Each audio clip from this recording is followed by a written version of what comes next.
Ever get that feeling? Like there's this hidden energy kind of driving everything. Hidden. Yeah, I don't mean in like a mystical way, more like some force behind the scenes shaping even our biggest ideas. Like when we think about things like capitalism and communism. Oh, I see. The invisible hand. Yeah, exactly.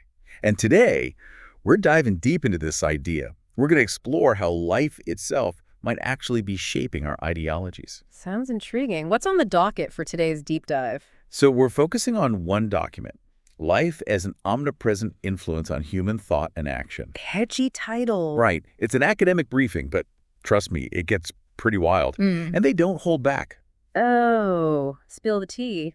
Well, they use this powerful metaphor. They say, and I quote, "This vital force, although invisible and intangible, is manifested in the diversity and complexity of life forms and their interactions."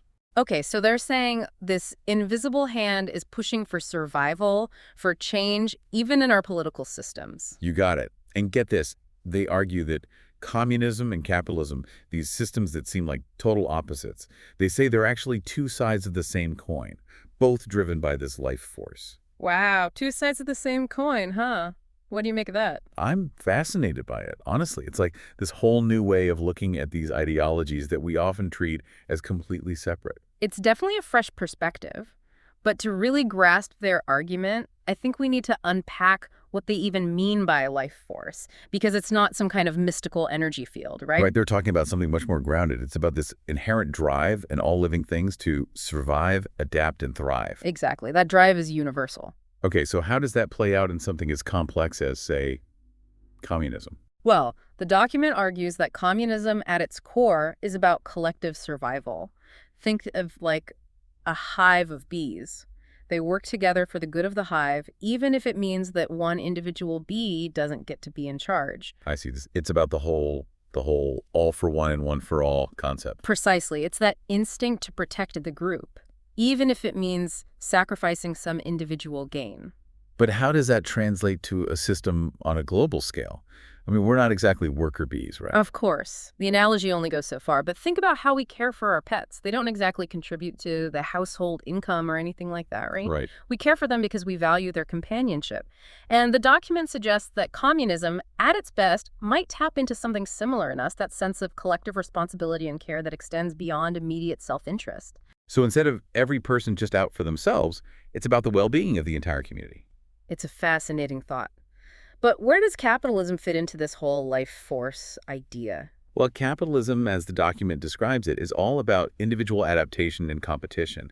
It's the embodiment of that survival of the fittest principle, where those who are most adaptable, most resourceful, tend to thrive. Ah, so it's like mirroring how life on Earth itself has evolved, always adapting to these changing environments. Exactly. It's that constant dance of adaptation and competition playing out on a societal level. So both systems are striving for survival, just with different approaches. But the document doesn't say one is inherently good and the other is bad, does it? You hit the nail on the head. It's not about good versus bad. The document emphasizes that these seemingly opposing forces, these expressions of the life force, actually need each other. Need each other. Now, that's not something you hear every day, especially when we're talking about systems that, on the surface, seem so fundamentally opposed. So how do they see that playing out? How can these systems actually need each other? Well, they have this idea, this concept of confrontation as fuel for growth. Basically, they argue that the struggle between these two systems, while messy, can actually be beneficial in the long run. Beneficial. How so? Think of it like a muscle, you know? It needs resistance to grow stronger, right? Yeah, I'm with you. So the idea is that the tension, the push and pull between these systems, it's actually what drives progress, what forces them to adapt and evolve. So it's less about one system winning and more about the interplay between them actually creating positive change. Exactly. Think about it. Communism, even when it's not the dominant system, it acts as this constant critique of capitalism, right? It's always pushing it, challenging it to be better, to address things like inequality or worker exploitation. Right, to live up to those ideals. Exactly.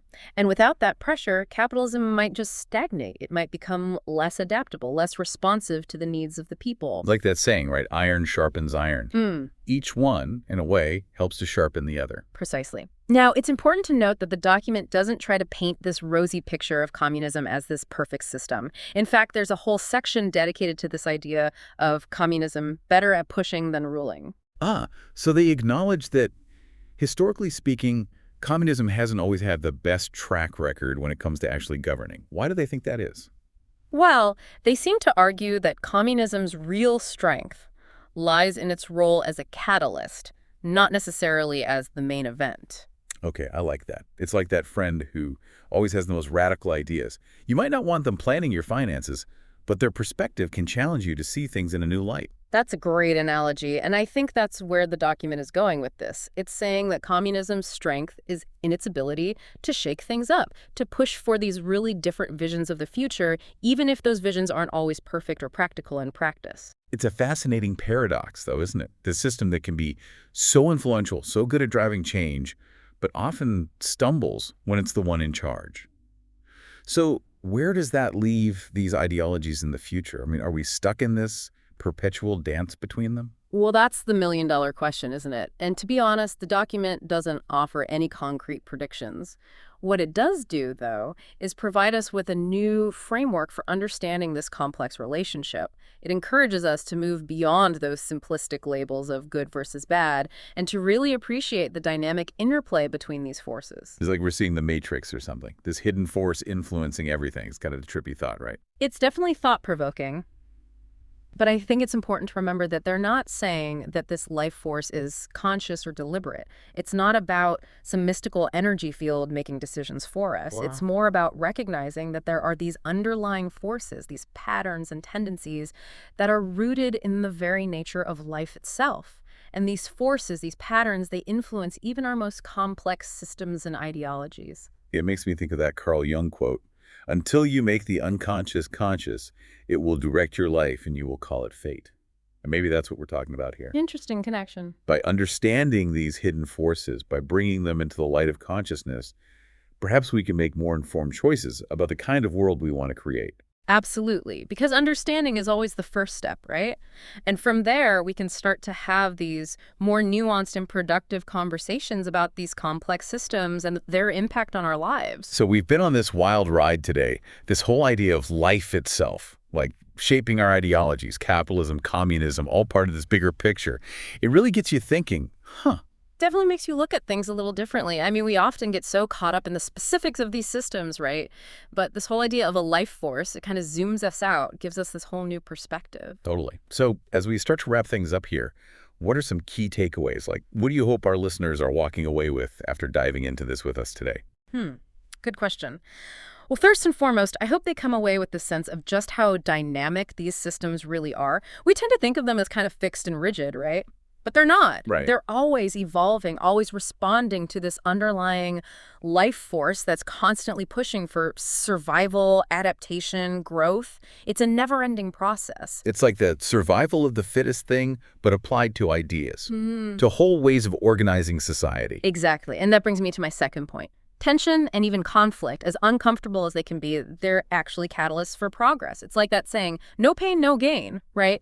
Sometimes those clashes, those disagreements, those are the things that push us to evolve, to come up with new solutions. It's like without that friction, we might just get stuck. Precisely. We need that dynamic tension to keep things moving forward. And lastly, and I think this is super important, I hope this deep dive reminds everyone to stay curious, to stay engaged, because our understanding of these systems, much like life itself, it's constantly evolving. What we think we know today might look totally different tomorrow. It's a good reminder that we never really stop learning. There's always more to explore. This has been incredible, a truly mind-bending deep dive. Thanks so much for joining me on this journey. The pleasure was all mine, really. Always a fascinating conversation. And to everyone listening, thank you for joining us on this deep dive. We hope it's given you some food for thought. Maybe even inspired you to see these big, complex systems in a whole new light. Remember that life force we've been talking about? Well, we focused on how it shakes things like capitalism and communism, but what about other areas of human endeavor? Think about it. Could it be the driving force behind art, behind technological innovations, even the rise and fall of empires? Something to ponder. Until next time, keep those questions coming and keep diving deep.